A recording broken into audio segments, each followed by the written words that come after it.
नुमान, रेहान तारिक के बाद माँ सफदर को भी गिरफ्तार कर लिया गया। माँ सफदर वो व्लॉगर जो है? जी, व्लॉगर माँ सफदर। ओ, क्या बना भाई उसके साथ, क्या हुआ? सेम टू सेम वही केस है। कौन सा केस? रेहान तारिक वाला। अच्छा। रेहान तारिक ने तो एक प्रॉपर पॉडकास्ट किया नहीं, था रेहान तारिक पे तो 3-4 चीज़ें चल रही हैं ना। एक तो वो ब्लास्फेमी भी है, फिर उसके अलावा एक दो और चीज़ें भी हैं जिसकी वजह से उसको गिरफ्त में लाया गया। बट इसका क्या सीन है? इसका अनुमान ये सीन है कि माज ने एक व्लॉग बनाया मुहर्रम के दिनों में, ठीक है। वो कहीं पर ट्रैफिक में फंस गया जहाँ पर बहुत सारे लोग जो हैं जुलूस निकाल रहे थे शिया कम्युनिटी से जो हैं या कुछ कर रहे थे, तो उसने उसके बारे में ये बात की। मतलब कोई ढोल बजा रहा होता है, कोई कुछ बेच रहा होता है, कोई कुछ कर रहा होता है, मतलब बहुत तरीके की वहाँ पर चीजें हो रही होती हैं जो कि इस्लामिक पॉइंट ऑफ व्यू से बिल्कुल भी दुरुस्त नहीं होती। ओ भाई, दैट इज़ द रीज़न कि यहाँ पर लोग हमें पुश करते रहते हैं इनबॉक्स में कि आप फ़लाँ चीज़ पे बात करें, उस पर अपना फीडबैक दें। तो मैं लोगों से एक ही बात करता हूँ कि भाई ऐ देखो, हमें कोई शौक़ नहीं है कि हम किसी भी ऐसी चीज़ के ऊपर कमेंट करें जो बाद में हमारी अपनी वबाल जान बन जाए। और वैसे भी रिलीजियस मैटर्स आर समथिंग कि जिस पे आपको सिर्फ अपनी ज़ुबान पे ताला लगा देना चाहिए और कभी भी कोई ऐसी लाइन नहीं बोलनी चाहिए जिससे किसी के सेंटिमेंट्स हर्ट हों। तो क्या सीन है इसका, अब इसका क्या बनेगा, इसके ऊपर तो आज इस वीडियो के अंदर हम डिस्कशन करेंगे। But here is the bold couple episode 320 I guess. Never forget to like and share. और अगर आप लोग हमारे चैनल पर नए हैं तो सब्सक्राइब करना मत भूलिएगा। नुमान, माँ सफदर जो है ना, हम लोगों ने देखा कि ये सबसे ज्यादा फेमस टिकटॉक से हुए थे। तकलीफ क्या सुनाऊं मैंने इन दोस्तों को। टिकटॉक में फिर उसके बाद जैसे ही कोविड आता है तो बोल एंटरटेनमेंट पर दानिश तैमूर का एक शो चलता है। तुम्हारे लिए एक बहुत प्यारा सरप्राइज है। ठीक है, वहाँ पर दानिश तैमूर की जो बाकी सारी टीम होती है, इनफैक्ट के बोल चैनल की जो टीम थी वो उस टाइम पर देख रहे थे कि कौन लोग ज्यादा पॉपुलर हैं, कौन फेमस हैं। तो मैं आप लोगों को स्टार्ट इसलिए बता रही हूँ ताकि आप लोगों को सारी स्टोरी अच्छे से क्लियर हो जाए कि इसकी गिरफ्तारी की वजह क्या बनी है। तो वहाँ पर ये मुख्तलिफ लोगों को बुलाया जाता है जिसमें रबीका हुसैन भी शामिल थे, डॉक्टर मदीहा भी शामिल थी, एहसन खान भी शामिल थे और माँ सफदर भी उसमें ही था उस शो में। तो जो लोग उस टाइम पर जो हैं कोविड की वजह से बाहर नहीं निकल पाते थे, इनका डेली बेसिस पर एक शो लगता था, ये उसको देखते थे। वहाँ से इन लोगों की जो फेस वैल्यू है ना नुमान, वो बढ़ना शुरू हुई। तो बहुत सारे लोगों ने कहा कि जब हमारी फेस वैल्यू इस तरह से बढ़ रही है तो क्यों ना हम लोग अपनी व्लॉगिंग शुरू करें। तो माँ सफदर जो था उसने डकी से भी पहले व्लॉगिंग शुरू कर दी। अस्सलाम वालेकुम। तो उसने अपनी छोटी सिस्टर के साथ और अपनी अम्मी अब्बू के साथ व्लॉग्स बनाने और जहाँ पर उसने जब जाना सेट पर बोल के वहाँ पे लोगों को दिखाना, तो इसको बहुत मैसिव जो है ना ऑडियंस मिली व्लॉगिंग में। काफ़ी इसका नाम बनता गया। फिर इसकी जो है वो शादी हो गई सबा के साथ, इन दोनों के फिर अपना फैमिली व्लॉगिंग शुरू कर ली बच्चों के साथ, लटरों पटरों। इतने सारे अरसे में हमने बहुत कम कंट्रोवर्सीज देखी माँ सफदर पर, लेकिन इसने कुछ ना कुछ ट्राई इस तरह से करना शुरू किया। जैसे इसने देखा अब रजब भट्ट वापस आ गया व्लॉगिंग में, रजब भट्ट का एक नाम फैल रहा है, तो इसने बहुत सारे क्लिप्स में ना रजब भट्ट को टॉन्ट करना शुरू कर दिया। आते हैं कंट्रोवर्सी से, प्राइवेसी को इतना एक्सपोज करो कि लोग आपको देखें, ऐसे व्यूज आते हैं। तो आपने भी ये सारे टॉन्ट सुने जिस तरह से वो करता था, और वहां पर रजब भट्ट भी उसको मुसलसल टॉन्ट करता था कि मैं अपने बेटे के डायपर्स दिखाकर तो व्यूज नहीं ले सकता, मैं अपनी डोमेन में अच्छा कर रहा हूँ, अपना कंटेंट चेंज करूं। मैं ये डाला करूं आज मेरे बेटे ने फर्स्ट टाइम पॉटी की। इस तरह से माँ सफदर ने थोड़ा सा पॉपुलर होने की कोशिश की। लोगों ने थोड़े बहुत क्लिप्स तो बनाए, लेकिन वहीं पर इसका मामला जो है खत्म कर दिया। अच्छा, वैसे बाय द वे मैं तुम्हें इंटरप्ट कर रहा हूँ, वाज दैट अ माँ सफदर जिसने वो ट्रक भर के फूलों का भी जो लेकर आया अपनी वाइफ के लिए? हाँ, क्योंकि इसके ये लिए एक फॉरेनर का था, ट्रेंड था, लेकिन उस इधर पाकिस्तान में माँ सफदर ने उसको पूरा किया। एंड नॉट टू फॉरगेट माँ Safdar was, as of my knowledge, was the first person who started this daily vlogging. Yes. और उससे पहले जो था वो कोई भी ऐसा डेली व्लॉगर नहीं था, डेली व्लॉगर यही डेली था, फैमिली व्लॉगर जिसको बोलते वो हैं, यही था। और इसी को देखकर इनफैक्ट डक्की ने और बाकी सब लोगों डक्की ने, और ये एस्ट्रोलॉजी जो वापस इस इंडस्ट्री में है, वो इसको ही देख कर आए थे जब उन्होंने देखा कि उसको इतनी फैन फॉलोइंग मिल रही है। तो नुमान यहाँ पर इसने छोटे छोटे इस तरह से चुटकुले करना शुरू किए। इसको देखा देखी इसके बाकी बहन भाई भी व्लॉगिंग में आ गए। इनफैक्ट कि जब ये इतना चर्चा में आया तो इसकी बहन अगर एग्जाम्स में चीटिंग भी कर रही है और वो नजर आ रही है, तो उन लोगों ने, स्कूल वालों ने उस कैमरा की फुटेज तक लीक कर दी। अच्छा, इस तरह की पास्ट में फ्यू थिंग्स इस पर बनती रही और जो मैंने आपको बहुत जल्दी मेरे ख्याल से बता दी हैं। फिर अब आती है ये अपने व्लॉगिंग तो कर रहा था बट उतने इसको व्यूज़ नहीं मिल पा रहे थे जितनी बाकी ऑडियंस को मिल रहे हैं फैमिली व्लॉगिंग में, ठीक है, क्योंकि इससे ऊपर अब बहुत सारे व्लॉगर्स आ गए हैं। तो अभी मुहर्रम का टाइम गुजर रहा था, आपको पता है रजब बट भी बड़ा मुहर्रम का जो ये सारा टाइम होता है उसमें बहुत ज़्यादा व्लॉग्स बनाते हैं और शिया कम्युनिटी के जो वो सारी चीज़ें होती हैं उन 10 दिनों की वो उसको अच्छे से कवर करता है, लोगों को सारा पर्सपेक्टिव दिखाता है कि शिया कम्युनिटी का किस साइड का ये पर्सपेक्टिव है। अगर आप लोगों को कहीं से कुछ मिसअंडरस्टैंडिंग है तो आप लोग यहाँ से ये चीज़ क्लियर कर सकते हैं। तो वो उस तरह से बना रहा था। तो माँ सफदर ने भी ये वाला व्लॉग में क्लिप लिया जहाँ पर आप वो खुद बता रहे हैं कि वो एक जगह पर स्टक हो गया था किसी जो है ना रश की वजह से और उसके दौरान उसने ये बात की, जब उसने देखा कि ऑडियंस बहुत ज़्यादा उसको हेट दे रही है, उस पर बहुत ज़्यादा बातें कर रही है, तो वो आता है और आके अपना पर्सपेक्टिव क्लियर करता है, एक वीडियो में अपोलॉजी वीडियो बनाता है कि यार अगर मेरी वजह से आप लोगों के सेंटिमेंट्स हर्ट हुए हैं तो आई एम रियली सॉरी, मेरी ऐसी नहीं नीयत थी बट मैंने वो रश की वजह से कहा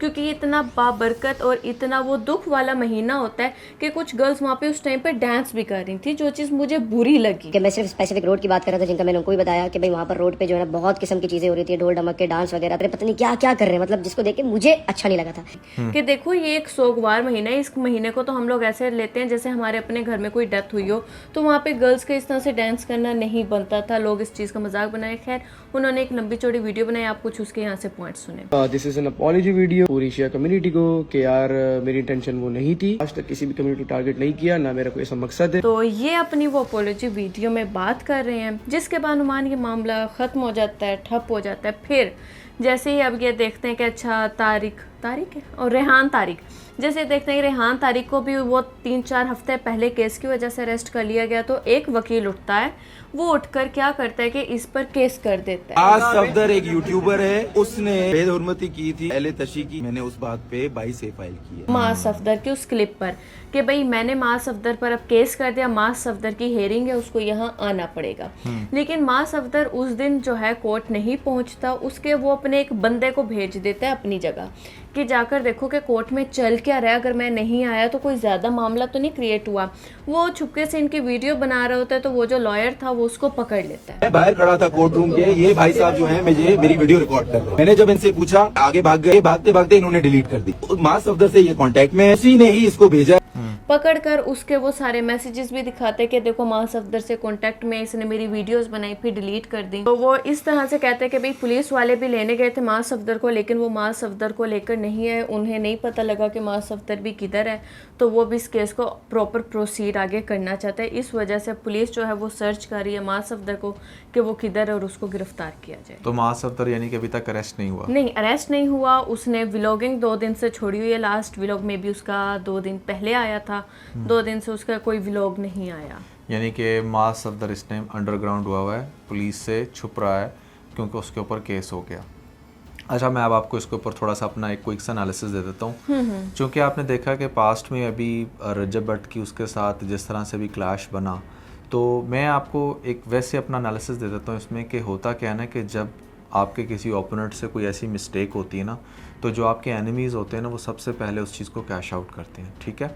यानी कि आपके एनिमीज़ एक्चुअली में वेट कर रहे होते हैं कि कब कहाँ आपसे कोई मिस्टेक हो तो वो उस चीज़ का ढिंडोरा पीट के आपको सज़ा दिलवाएं, राइट, ठीक है। अब जितने भी ये इन्फ्लुएंसर्स हैं, यूट्यूबर्स हैं, व्लॉगर्स हैं, ये कोई गरीब तो हैं नहीं, अच्छे खासे अमीर हैं।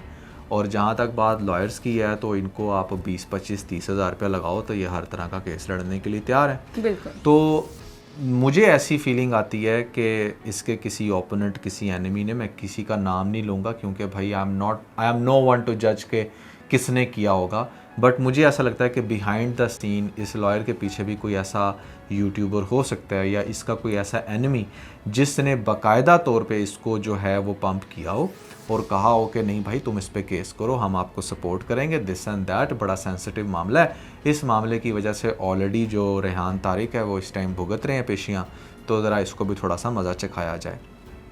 तो this could be the reason, पहली बात। दूसरी बात, मेरे ख्याल से जो माँ सफदर इस टाइम गलती करे ना वो ये है कि जब आप छुपते हो, जब आप डरते हो या जब आप भागते हो तो तब आप ज़्यादा कसूरवार कहलाते हो। यानी कि अदारों की नज़र में आप वाकई ना भी हों तो वो आप ज़रा आ जाते हो उस ज़ुमरे में कि हाँ इससे वाकई ये चीज़ हुई है और अब ये पुलिस को चकमा दे रहा है, ठीक है। अगर तो वाकई उसके ऊपर कोई ऐसी FIR हुई है या ऐसा कोई पर्चा वगैरह कुछ भी उस पर रिपोर्ट हुई है, तो I think he should bold enough to face that first of all. And the second thing is I don't know what's the rule और क्या इसके ऊपर हमारा कानून कहता है। आजकल कोई भी किसी के ऊपर FIR कटवा देता है कुछ भी कहकर। तो मैं सिर्फ ये जानना चाहता हूँ, कोई लॉ एक्सपर्ट है तो वो कमेंट्स में ज़रूर बताए। अगर आप किसी के ख़िलाफ़ ऐसी FIR करवाते हो जिसमें वो मुल्ज़िम नहीं ठहरता या जिसमें वो बाइज़्ज़त बरी हो जाता है, तो जिसने वो सारी प्रैक्टिस करवाई हो, क्या उसके ख़िलाफ़ गवर्नमेंट या जज कोई एक्शन लेता है या उसको कोई पेनल्टी कुछ तो होना चाहिए ना। अगर कोई इंसान किसी दूसरे को ट्रबल पहुंचा रहा है, उससे मेंटली डिस्टर्ब कर रहा है, तो उसके रिएक्शन में क्या होता है। That's really something I want to hear. तो आपकी बात नुमान बिल्कुल ठीक है कि इसको अदालत आना चाहिए, जज के सामने अपना पर्सपेक्टिव क्लियर करना चाहिए। अगर ये सच्चा है तो विद प्रूफ अपने ये बात करे के और वीडियो दिखाए। हाँ। इसके पास तो इसके व्लॉग का डाटा होगा, ना भी हुआ तो डाउनलोड कर लेगा और जाकर अपनी दिखाए भाई ये वीडियो है कि इसकी बनिस्बत मुझे जो है इनको कोई सर्च वारंट मिलने चाहिए या मुझे कोई जेल में रहना चाहिए तो बताएं। लेकिन नुमान यहाँ पर एक और चीज़ भी तो है ना, आपने देखा कि डकी जो कुछ डकी के साथ हुआ है ना लास्ट ईयर, उसने सबको बहुत ज़्यादा डरा दिया।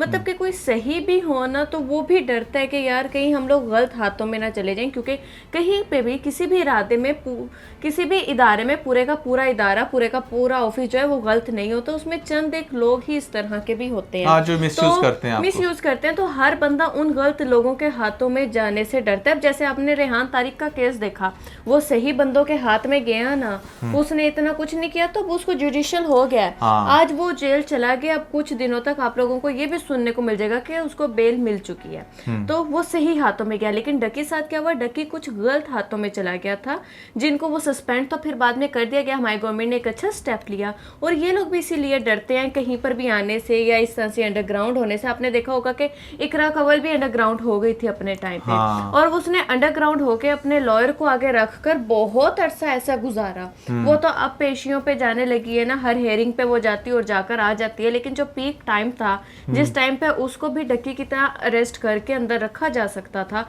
वो उस टाइम पे अंडरग्राउंड हो गई थी। उसने अपना लॉयर आगे रखा। अगर वो भी सरफराज चौधरी के हत्थे चढ़ जाती तो उसकी भी डकी की तरह यूं ही जमीन पर बैठकर रोते हुए एक वीडियो आ रही होती। हाँ। ठीक है, उसके पास तो बहुत अच्छी चीज थी कि वो उस टाइम पर प्रेग्नेंट थी, उसकी लक चली। लेकिन मां सफदर थोड़ी ना कोई प्रेग्नेंट है ना कुछ है, तो उसको मेरे ख्याल से यही कर रहा है कि अपने लॉयर्स को आगे रखेगा कि तुम जाके मेरी तरफ से ये बात करो, खुद वो साइड पे रहे। बहरहाल ये एक ऐसी चीज़ है जिस पे भाई मैं अगेन वही बात करूंगा कि मैं तो किसी भी किस्म का कोई कमेंट नहीं करना चाहूँगा, क्योंकि लोग बातों से बातें निकालते हैं और फिर उसी चीज़ का जो है वो कोई ना कोई रिएक्शन बना लेते हैं। जहाँ गलती है उसको वहाँ पे सजा मिलनी चाहिए। हाँ, इसमें हम ये ज़रूर कहेंगे कि अगर कोई गलत है या किसी ने कोई चीज़ कही ऐसी, तो डेफिनेटली उसकी एज़ पर लॉ जो है वो प्रोसीडिंग्स होनी चाहिए। और जहाँ तक बात है मास सफ्तर की, तो मास सफ्तर जो है वो अगर भाग रहे हैं तो ये गलत है। अगर कोई आप पे केस कर रहा है तो आप उसको फेस करें, क्योंकि जहाँ पर वही बात है कि जब आप एक चीज़ करते हैं सोशल मीडिया पर आप इतने बोल्ड हैं, तो you should be strong enough to see all these circumstances जो भी उसके साथ कैरी ऑन करते हैं। सो हमारा इसके बारे में यही फीडबैक है। आप इसके बारे में क्या सोचते हैं, आपके क्या ख्याल आते हैं, कमेंट सेक्शन में मुझे ज़रूर बताइएगा, हमें ज़रूर बताइएगा। और इसके साथ बिना बहुत सारा ख्याल रखें। Bye bye.